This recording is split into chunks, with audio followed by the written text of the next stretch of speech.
changemakers. Thank you for tuning into the Hacking the Patriarchy podcast.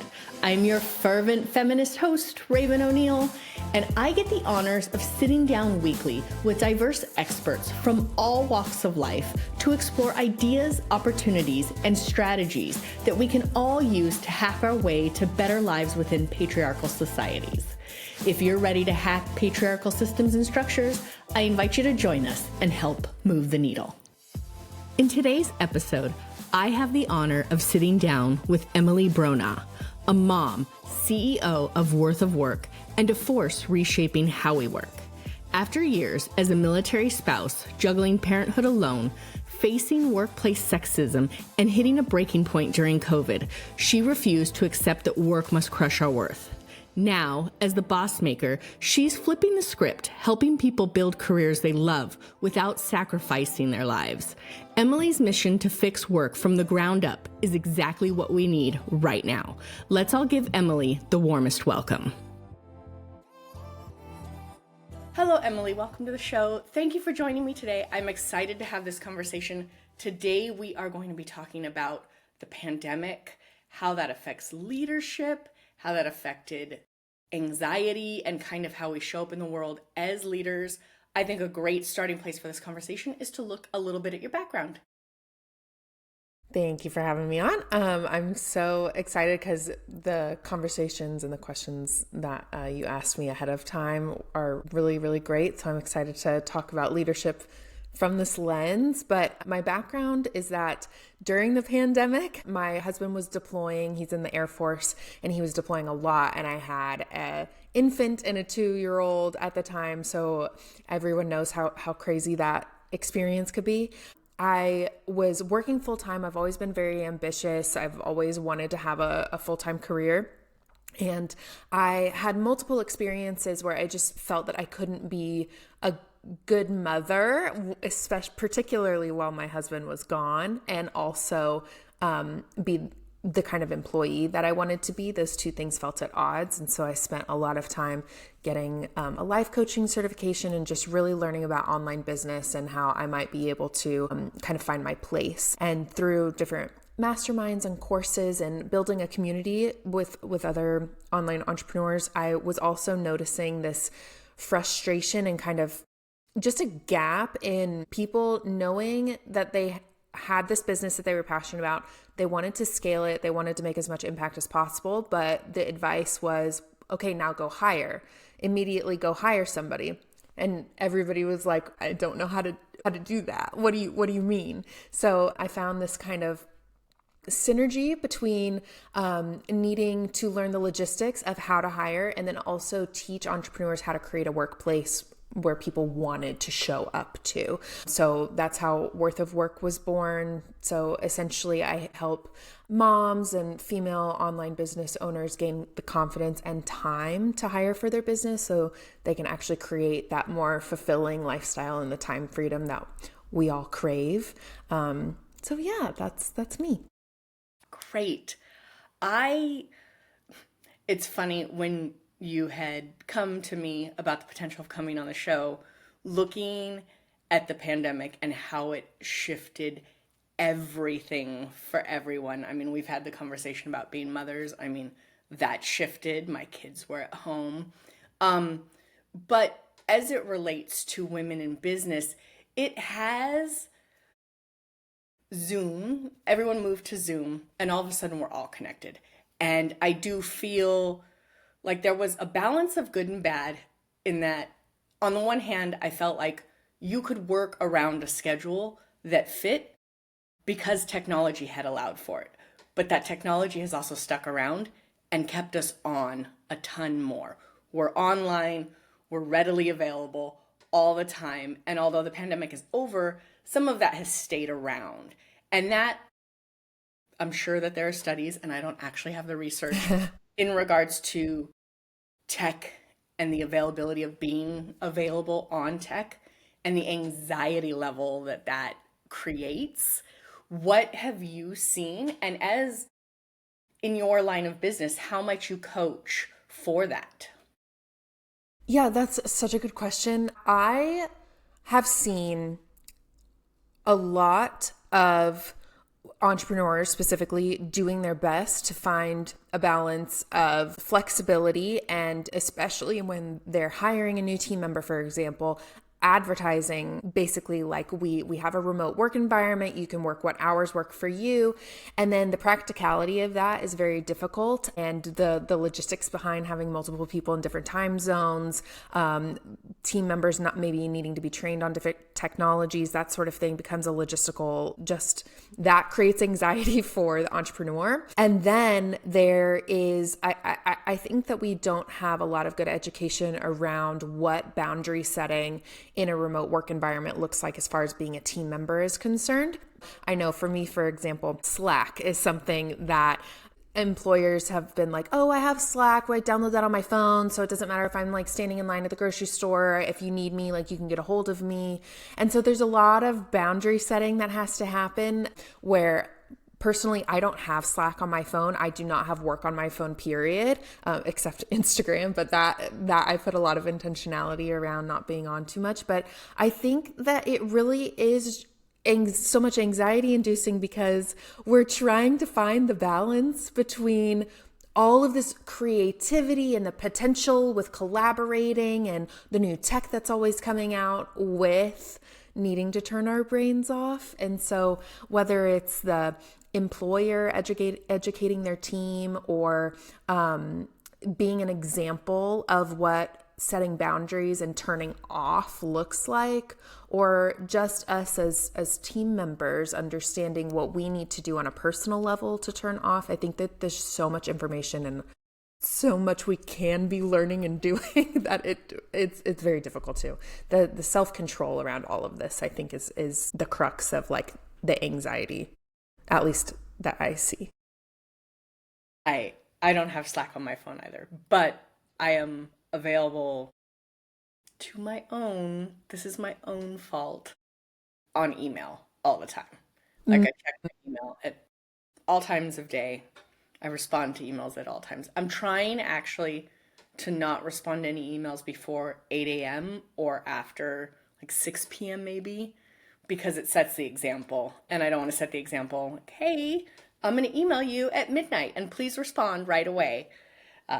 Attempting to lead by example, I guess. You had, well, let's not even say you had. In that conversation, I have a question, and I don't actually know if you have an answer. Neither of us are men, so I don't expect us to have a natural answer. But in your work, have you seen that men have an easier time setting that boundary than women do?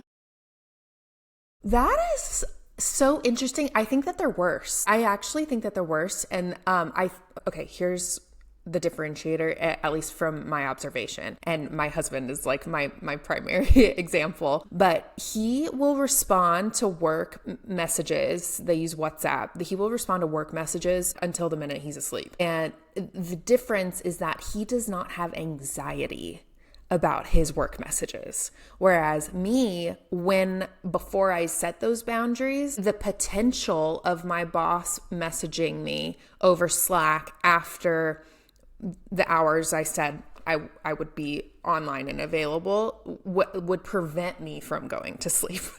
So it's so funny, but yeah, for whatever reason, and we can talk about that, but I think that we just have a harder time telling our brains that boundary is okay. It's okay to say, no, not right now. It's okay to let a message go unread. Like the acceptance and the lack of judgment on ourselves for not just immediately responding and dropping everything to be attentive to whomever, whether it's our boss or team member, is very different than the experience that I see my husband having.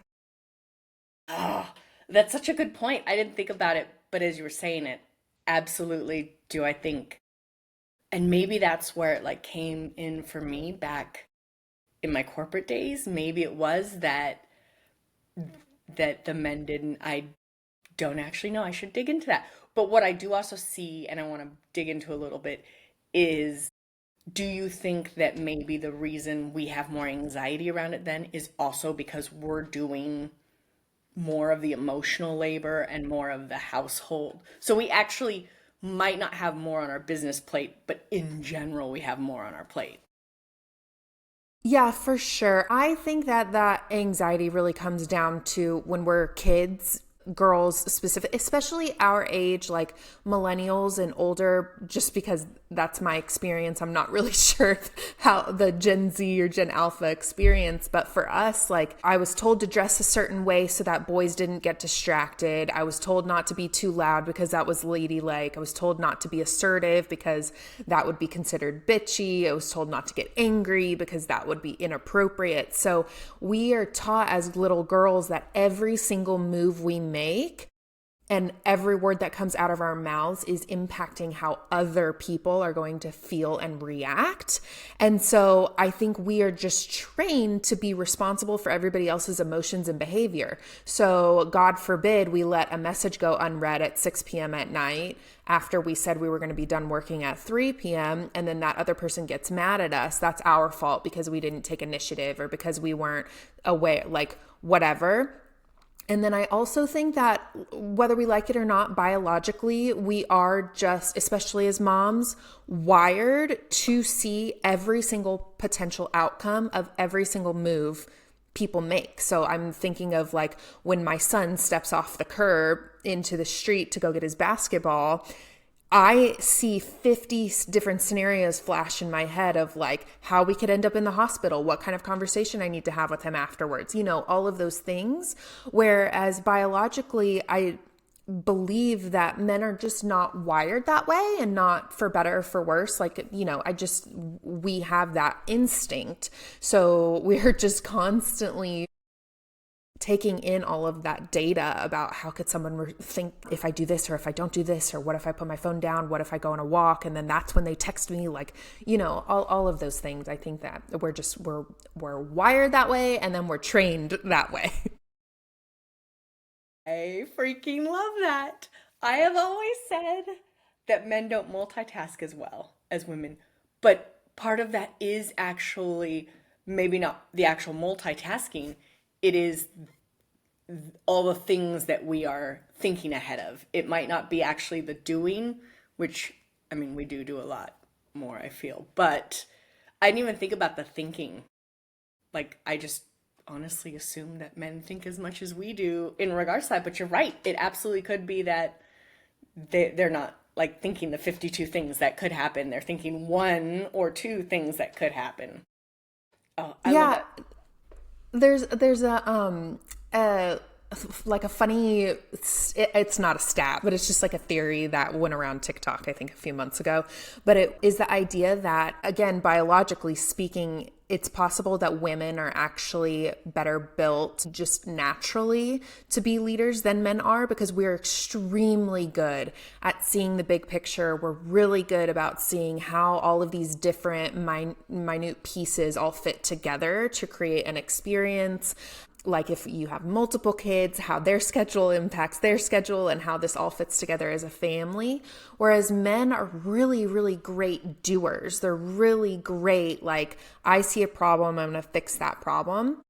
But my husband and I, it's funny because we got in an argument like on this past Thursday, and it was because our morning was just chaos and it was very anxiety inducing. And I was like, this is not working. But I wanted to collaborate with him on why it wasn't working. Whereas he just wanted to immediately jump to, okay, we need to wake up earlier. We need to do this. We need to do that. And I'm like, whoa. I don't even know what the problem is. We can't get to the solution. Like, thank you for trying to come up with a solution, but we can't get to a solution if we don't even know what the problem is yet. And so I think that was a really good example of where the differences are and why I feel frustration and anxiety when he is just like, there's a problem, let's do this. That was actually a perfect dovetail into my next question. I want to look at the pandemic and how that's changed leadership and how women might be positioned for better outcomes or worse outcomes in their journey to leadership based on how that's shifted and what you've seen. Yeah, What the pandemic did was very much create demand that was not there before the pandemic. So demand from team members and employees on what they want and need out of a workplace. And I do think that women are better suited to meet those new demands.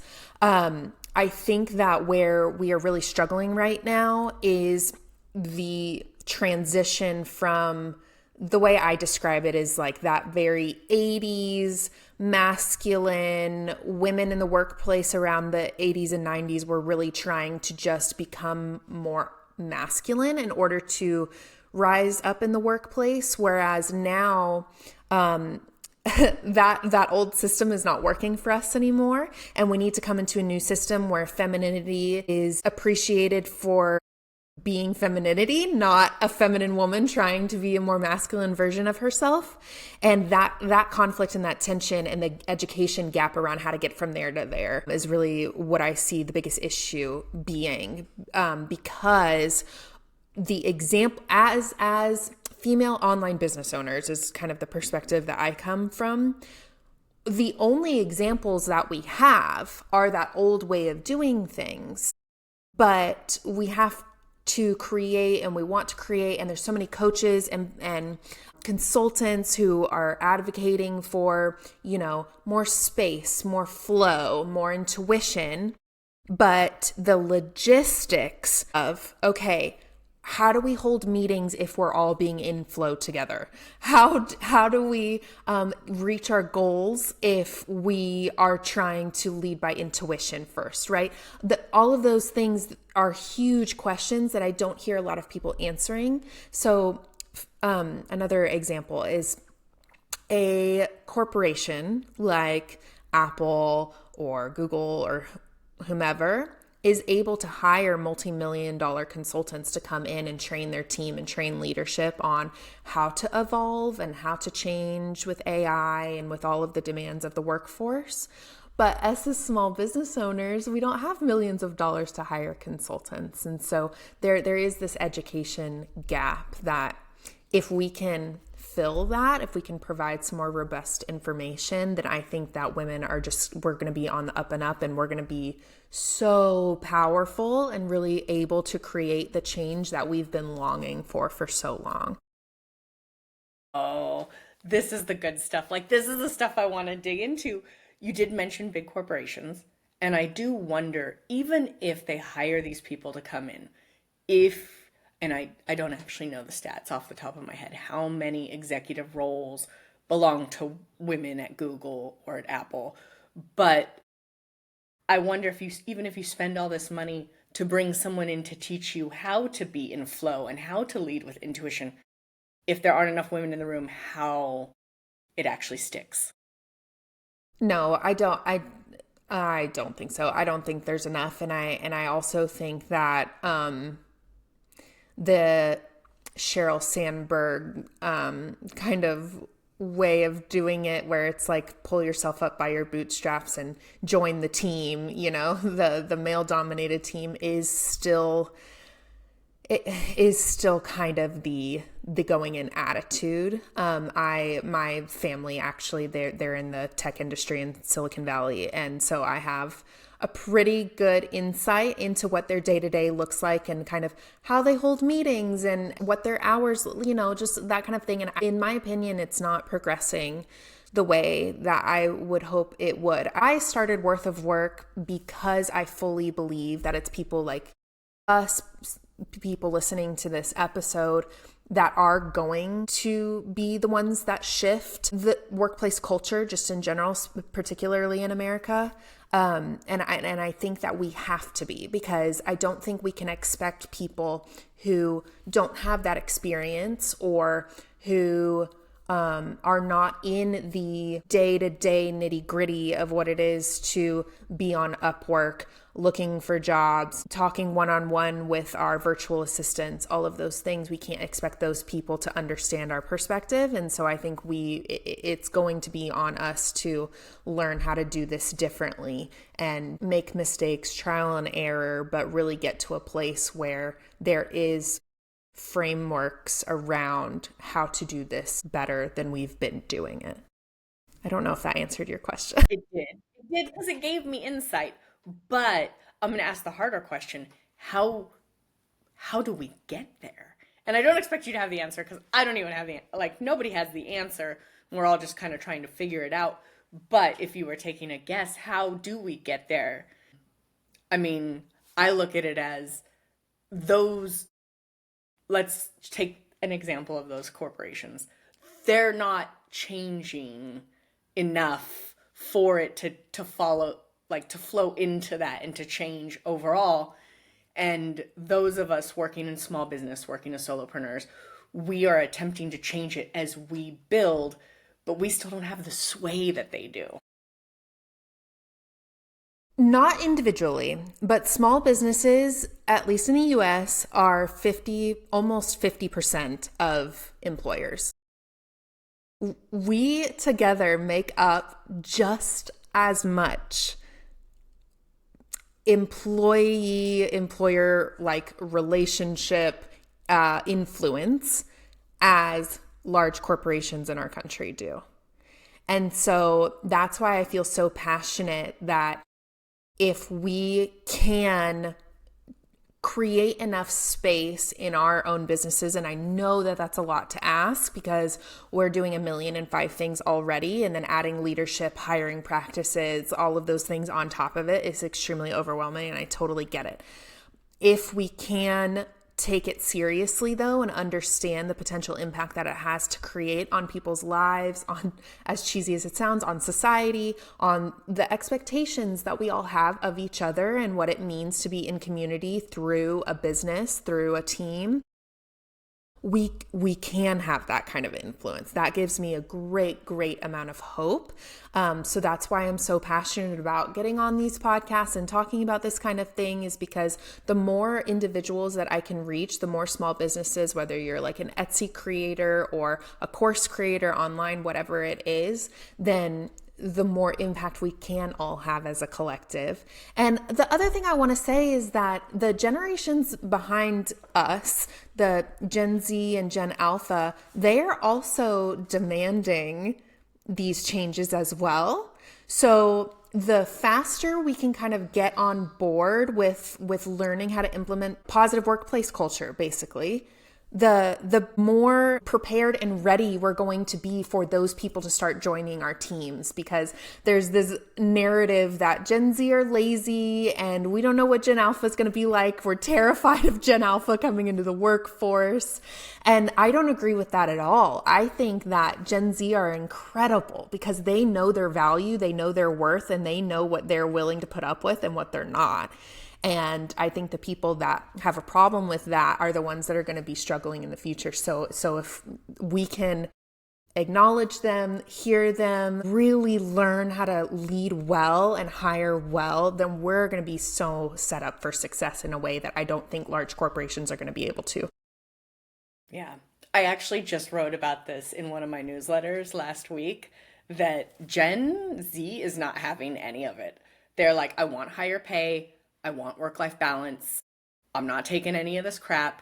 And if you are not willing to learn how to deal with that, then I will build through you, around you, whatever it's going to take. And I have 2 Gen Alphas in my house, and they're not having any of it either. They're like, absolutely not. This is not working. So it will be fascinating to watch as they come up even more, and the boomers and those generations start to go out. I am a Gen Xer, and I come with a ton, and I'm at the end of Gen X. Well, Gen X feels very small too, but my sisters are elder millennials, whatever that is. And I look at that, and we still come with a lot of the same things that I feel like we were fed from the other generations, but we're also willing to see some, like, I'm excited to watch Gen Z take over. They're just not having any of it. And originally, I can admit that I have worked with some, and initially in the camp of like, is this lazy? I don't understand what this is. No, it's boundaries, and good for them for setting them.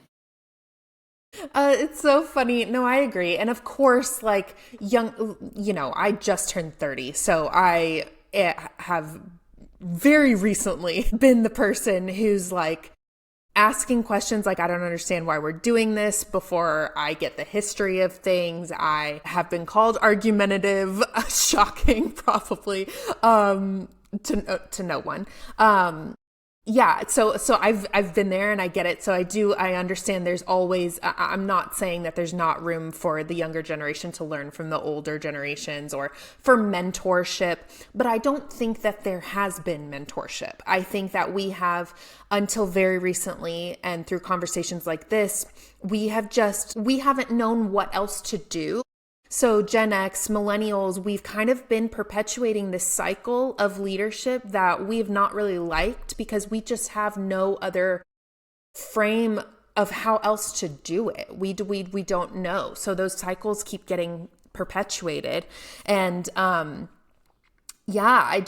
just think that if we realize it's not a defiance or laziness problem, and we come at younger people or colleagues or just our team in general, no matter how old they are, from a leadership perspective of curiosity, I need to learn more about them. I want my team to feel valued, safe, that they belong. Then you can really get to the crux of what is making this person tick and how can I motivate them? How can I really hit at their desire to contribute in the world, rather than just constantly being irritated because you don't understand how their brain is working. And so you think that they're coming from a defiant or lazy place. Yeah, like we haven't had mentorship. I have not had an older person in my workplaces, and I started working at 21, like in a corporate environment. And I never had an older person come up to me and say, hey, I would love to mentor you. And I think that how can we expect better of our young people if we're not helping them to be the best that they can be? Like, I've never understood that. Yeah. I feel like there could be a better job too of it going both ways. Mentorship doesn't have to be a one-way street of let me teach you this. There's so much to glean from younger generations. I would beg the question, it's such a, like this topic, we've now transitioned to this topic, but I also find this one very fascinating because how does productivity change if we change the whole dynamic, right? One thing with, I would say, the boomer generation and Gen Xers and maybe even millennials. I'm not a millennial, so I'm not sure. And my parents are boomers, so I have that. But there was productivity, but productivity at all costs. And so what does it look like if it's not at all costs? Does American productivity slow down? How does it shift? How do we sustain while still changing? I mean, it's going to have to change again. Gen Z and Gen Alpha aren't having it. Like, go ahead and set it up for change. So actually, that'd be a great question in regards to what you see being a good resilience and just a great line to thread to build it to that. Obviously, it's not going to happen overnight. Actually, if the older generations don't shift their mindset, it might happen overnight. Gen Z might be like, absolutely not. We're shutting it down. Shut down the whole thing. But if that isn't the case, what does it look like to go away from productivity at all costs? I think we're seeing it, but...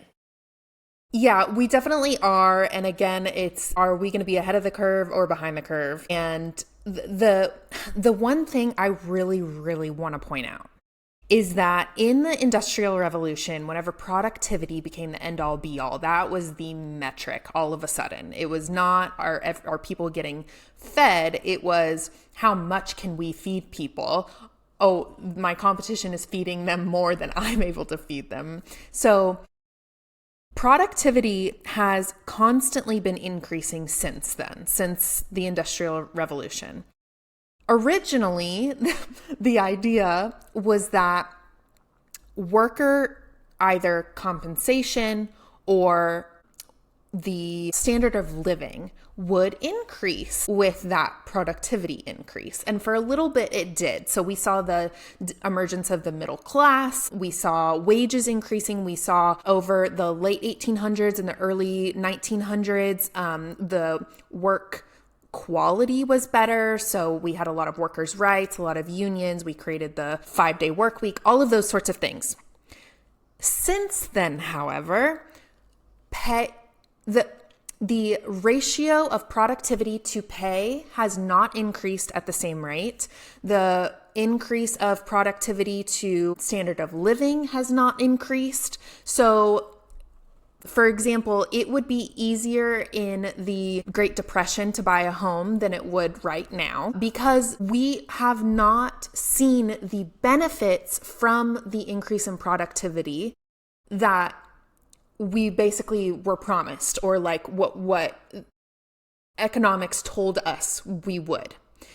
So we are well overdue for changes in how many hours a week we need to work, what a middle class family makes, and just how much we get paid per hour of our time or per year of our time, whatever that looks. So in fact, what is being asked of places like Amazon and Apple and all of these things, when you see all of these union workers protesting and all of the demands that we keep mentioning Gen Z are particularly really good at making, we're overdue for those things. So I think that we have in our heads that there is this one definition of what a middle class worker is meant to receive. And that just doesn't make any sense because the growth is then exponential for the corporation itself, but not for the workers. That doesn't, it's just logically doesn't make any sense. So that is my argument, is that it isn't a lack of productivity. Technology has made us more productive than I think we could have imagined.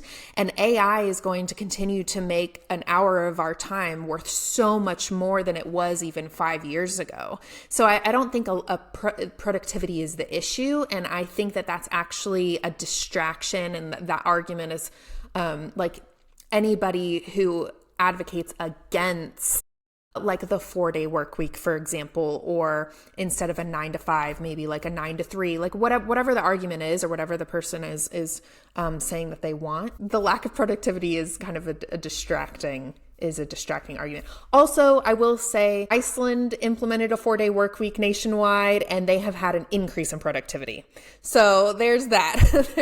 There's a lot to prove that us getting more of our life back and allowing technology to do more of the work for us is actually more productive, not less. I love this. I could go down this rabbit hole all day because I absolutely love it. I saw someone post on LinkedIn recently. I think it was like a marketing director position, and the salary is like $48,000. And it's like, you are high. You're insane. You're high. Good luck. I want to meet the person you find to do that. That's insanity. So yeah, I could have this conversation all day, but we'll continue going along as we should. I want to look at we had this question offline, and I think it's an important question. I am part of the problem. I'm going to say that in advance. In regards to entrepreneurship, solopreneurship, small business ownership, and hiring other people and control. So I know for myself, I have a hard time. I have control issues. I have a hard time handing things off, and it only lends to my anxiety, both in the holding it and being stressed about holding it, but also in the handing off. And so just kind of looking at, from your background, how to manage that and how to get through that and what you might recommend. Yes. So I think the idea of delegating and expectation setting is one of the things that most people get hung up on. So definitely not just you. So I have a framework that I call the workplace culture wheel. And so there are 3 sections of the wheel. And one of those sections is systems, and people operation systems has 2 kind of sub bullets under that. So it's expectation setting and then accountability systems. And so there are very specific, for someone, especially if you've never hired before or you've never led a team before, there are very specific meetings you can have, spreadsheets you can use to make delegating as streamlined as possible. But what it really comes down to is making sure that you are crystal clear in your own mind about what you want and need from this other person. So I have an example. I had a client, Carol, and she had a few team members and they were good. She she was getting along with them really, really well, really fine. But she was continuing to micromanage them because she felt like her business was her baby and she didn't want someone to quote unquote ruin all of the hard work that she had put into all of these things. And so I asked her, I was like, Carol, have you defined for yourself what success looks like when you're asking them to build out a PowerPoint or when you're asking them to create a spreadsheet for this client? And she was like, no, she hadn't even thought through what she wanted the end result to be. And so from there, she realized I have been micromanaging because I have not set them up for success, have I? And I'm like, no, and that's okay. This is an easy fix. We just need to understand what our own expectations are and then articulate that as clearly as possible. So it really is a simple fix. And once you're able to do that, and give them all of the tools and resources that you can, really say I want you to do your very best work within these bounds. And these bounds are crystal clear. You know what they are. I know you know what they are. We've had a meeting to talk about this. Maybe we've talked extensively over it in Slack, whatever it is, to make sure that y'all are both on the same page. And like I said, the team member feels safe to be able to ask questions, to be able to get it wrong and get your feedback, that sort of thing. Then delegating is going to be a breeze once you get some practice. But it is, I really just think learning how to set expectations in a crystal clear way is the solution. I heard something there and I want to clarify because this is hacking the patriarchy, and that was a hack. Looking at the way you said it is almost, and correct me if I'm wrong, like you set the expectation of whatever that is, but you also set expectations of how you get there. So this is like the expectation is, increase MRR by 2K or whatever it is, but how we get there is this is the expectation for this step, and this is the expectation for this step, so that when you're delegating, it's not just the end goal expectation, it's how you get there.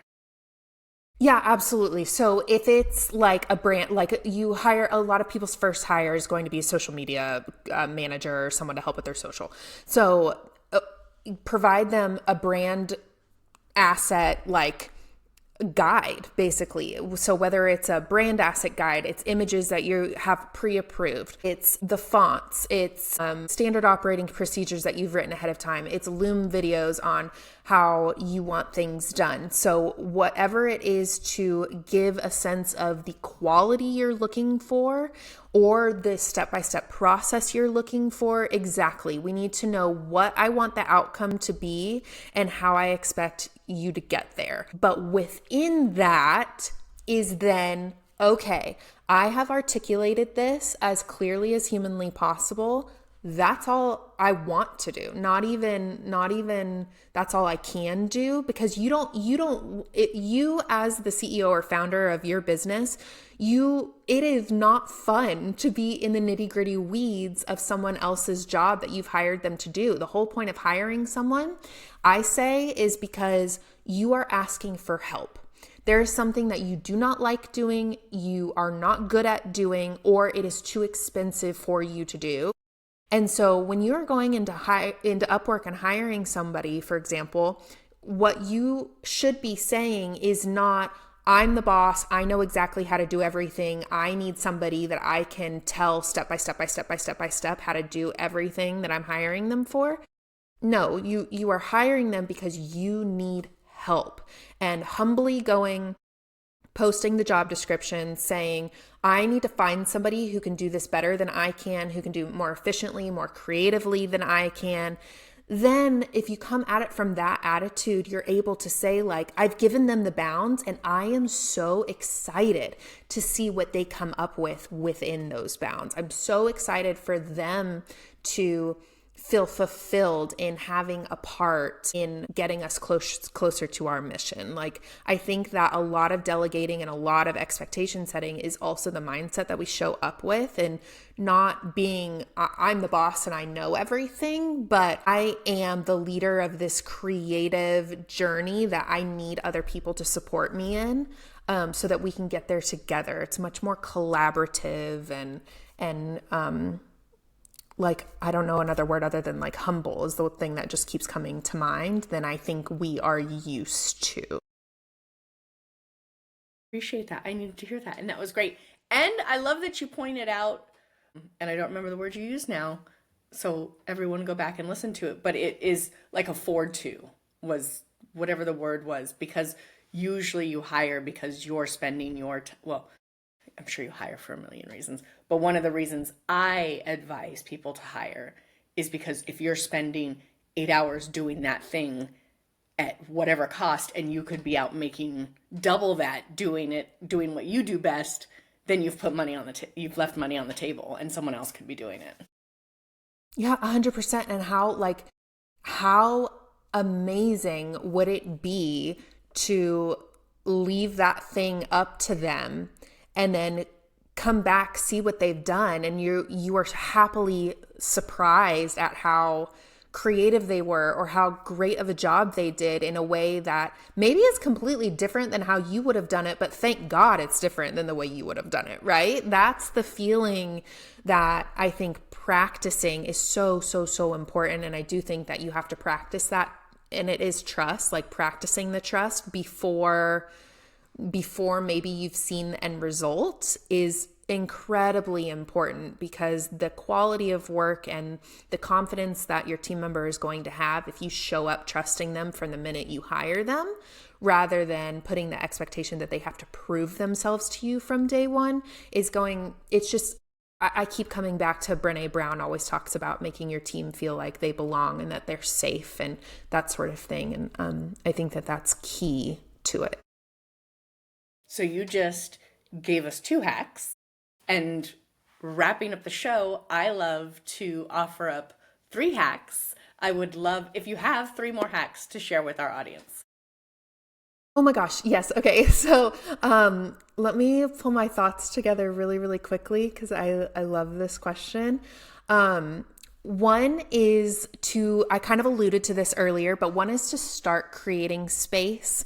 So you can do this by simply determining what 3 things are actually moving your business forward, and what can you do in your business to simply maintain what you already have for a period of time, maybe like 6 months, rather than continuing to focus on growth, and use that space that you create to kind of develop your hiring process, create SOPs, that sort of thing. So first, create space. The next thing is to find those tasks that I mentioned earlier you hate doing, you're not good at doing, or too expensive for you to do, and determine based on that information who your first or next hire should be. Each person, like you said, has different priorities and different reasons why they hire, but that usually is a very clear arrow on, okay, who does my hire need to be? What responsibilities are they going to have? And then the last one is to start screen recording yourself doing the repeatable tasks that you want a hire to take over for you. Just create some sort of SOP feed the video into AI and make, have it generate a SOP for you, whatever you need to do in order to have some sort of instruction or expectation setting so that when you do hire that person, that next person, you have something for them to take and start running with. I think that's where I'll leave that one. That was such a juicy hack, though. You don't think about it, but if you just screen record everything you're doing, feed it to AI, then it will tell you what you're doing. And you can be like, nope, don't need to do that. Put that in you do this, or this hire's going to do this. That was brilliant. That's a brilliant hack. I mean, they were all. So we had 5 at the end there. If you are tuning in, go back and listen. There were 5 there. Emily, I cannot thank you enough for taking your time. For those who are tuning in, want to reach out, want to scale through hire, want to get the support needed to look at what that process would look like, how can they find you? Yeah, my website is worthofwork.com. I've got some very helpful freebies on there and a fun quiz you can take. And then I'm mostly on Instagram at Emily Bronaugh. And I will put all of that in the show notes, spelled correctly, easily accessible with links. Emily, again, thank you so much for taking time out of your day to join me for this conversation today. Yes, thank you so much for this podcast. I love it. It's so fun. Thank you so much for tuning in and listening to today's episode. For all the juicy deets on this episode, be sure to check out our show notes or give us a holler on Instagram at Hacking the Patriarchy Podcast. And if you enjoyed this episode and you'd like to help support this podcast, don't be shy. Please share it with your friends. Sharing is caring after all. Lastly, if you'd like to lend your personal support, please take a moment to tell the world about it with a review on your favorite streaming platform. We'd be forever grateful. Tune in again soon to enjoy a brand new episode of the Hacking the Patriarchy podcast. And until next time, keep on hacking, my friends.